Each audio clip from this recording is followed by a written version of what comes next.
నమస్తే, welcome to Telugu రాజ్యం. ప్రస్తుతం మనతో పాటు ఉన్నారు బీజేపీ సీనియర్ నాయకురాలు కొల్లి మాధవి గారు ఉన్నారు.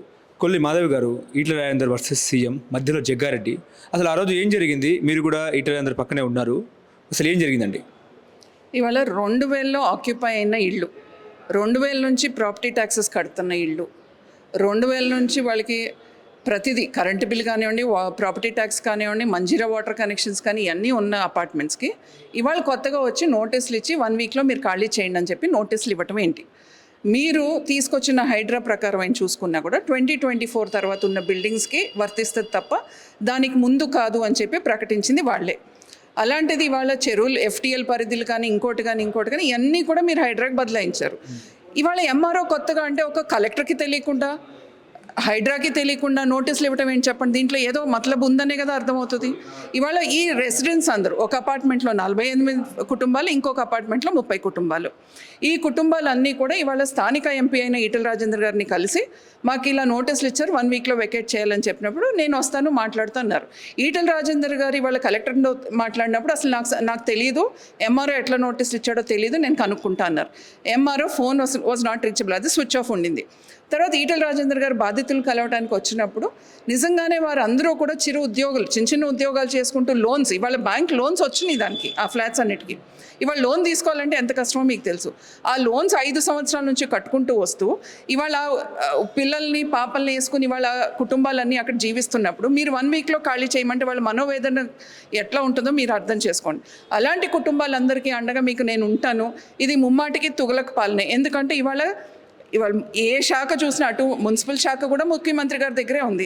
ఇవాళ కలెక్టర్లు ఏం చేస్తున్నారు, కలెక్టర్ కింద ఉన్న ఎంఆర్ఓలు ఏం చేస్తున్నారో వారికే తెలియనప్పుడు ఇవాళ కలెక్టరే కదా అంది నాకు తెలియదు ఎంఆర్ఓ నోటీస్ ఇచ్చినట్టు అనేది. సో అందుకని ఇవాళ వాళ్ళకి అండగా ఉండి ఆయన అక్కడ వాళ్ళకి భరోసా ఇవ్వడానికి మాట్లాడితే దానికి జగ్గారెడ్డి గారు వచ్చి ప్రెస్ మీట్ పెట్టేసేసి మీరు రేవంత్ రెడ్డి గారిని అంటారంటే ముమ్మాటికి ముఖ్యమంత్రి గారి కింద ఇవాళ ఆ శాఖ ఉంది కాబట్టి డెఫినెట్గా ముఖ్యమంత్రి గారిని అంటారు. ఒకటి. రెండోది, ఇవాళ జగ్గారెడ్డి గారు వచ్చి రేవంత్ రెడ్డి గారిని ఏదో అంటే వచ్చి బూతులు మాట్లాడడానికి ప్రెస్ మీట్ పెట్టడం ఏంటి చెప్పండి? అసలు ఈ జగ్గారెడ్డి గతంలో రేవంత్ రెడ్డి గారి గురించి ఎన్ని మాట్లాడారో ఒకసారి తిరిగి చూసుకోమనండి. సిగ్గుండాలానికి ప్రెస్ మీట్ పెట్టి ఒట్టి బూతులు మాట్లాడడానికి. అందుకని నేను అంటున్నా, ఇవాళ ప్రజల కష్టాల్లో ఉన్నప్పుడు ఇవాళ ఎంపీ ఈటెల రాజేందర్ గారు ఆయన నియోజకవర్గంలో ఉన్న కష్టాల కోసం ఇవాళ ఆయన ప్రజల కోసం వచ్చారు. మీరు ప్రజల కష్టాల్లో ఉన్నప్పుడు ఏం చేశారు? హైడ్రా అప్పుడు మీరు ఎంతమంది ప్రజలు రోడ్డు మీదకి వచ్చి ఏడుస్తున్నారు, మీరు పట్టించుకున్నారా? ఒక్క కాంగ్రెస్ నాయకుడైనా బయటకు వచ్చి ప్రెస్ మీట్లు పెట్టడం కానీ వాళ్ళకి అండగా ఉండటం కానీ చేశారా? ఇవన్నీ ఏం చేయలేదే. ప్రజలకి కష్టాలు వచ్చినప్పుడు కాంగ్రెస్ నాయకులు ఎక్కడా కనిపించలేదు. ఇవాళ వాళ్ళకి ఏదన్నా పోస్టులు కావాలి, ఇంట్లో వాళ్ళకి ఏదన్నా పోస్టులు ఇప్పించుకోవాలన్నప్పుడు ఇప్పుడు వీళ్ళందరూ బయటకు వచ్చి ప్రెస్ మీట్లు పెడుతున్నారు.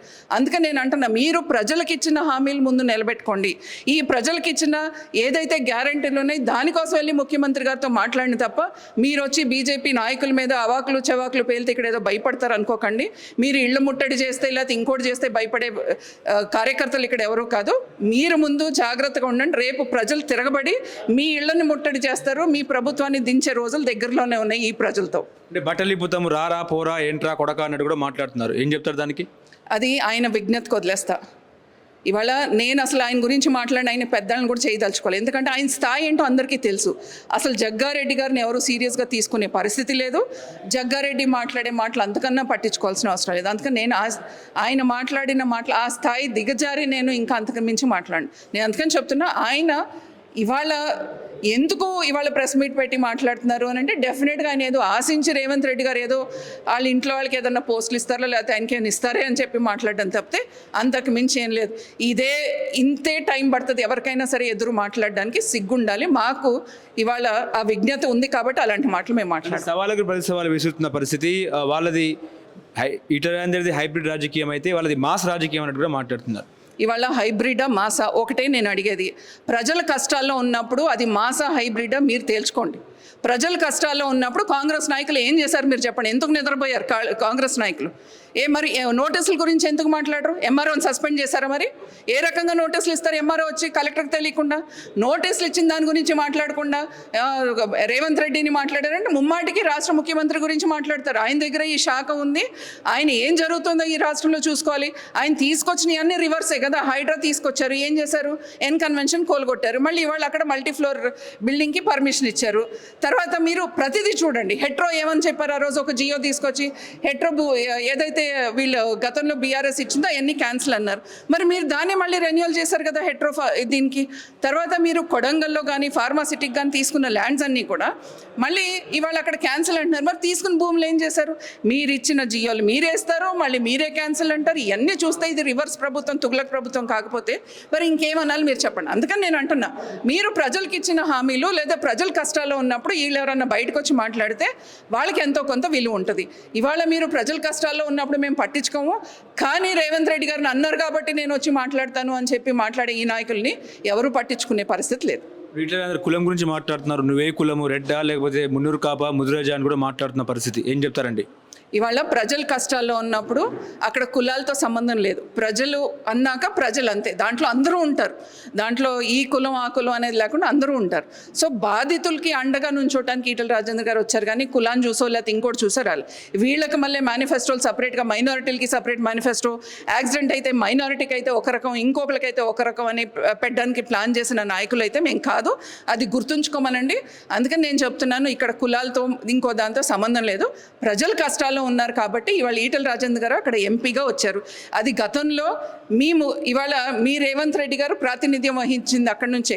ఆయన అక్కడ ఎంపీగా ఉన్న రోజుల్లోనే అవన్నీ కట్టేసి ఆ బిల్డింగ్స్ అన్ని కట్టడం, దానికి ప్రాపర్టీ ట్యాక్సులు కూడా ఆయన ఎంపీగా ఉన్న రోజుల నుంచే ప్రాపర్టీ ట్యాక్సులు కట్టారు. అందుకని ముందు మీకు సిగ్గుండాలి. ఆయన ఎంపీగా ఉన్న రోజుల్లోనే అన్నీ అయిపోయినాక ఇవాళ వచ్చి నోటీసులు ఇవ్వటం ఏంటనేది ఒకసారి ఆలోచించుకోవాలి. Thank you madam. Thank you. Hello, Telugu రాజ్యం ఛానల్ చూస్తున్నారా? సామాజిక, రాజకీయ, జీవన చిత్రణే తెలుగు రాజ్యం. అతిశయోక్తులు, అసత్యాలు ఉండవు. రాజకీయ కోణం కాదు, ప్రజా కోణమే కొలబద్ద. తెలుగు రాజ్యం వీక్షణ మీ ఉత్తమ అభిరుచికి నిదర్శనం.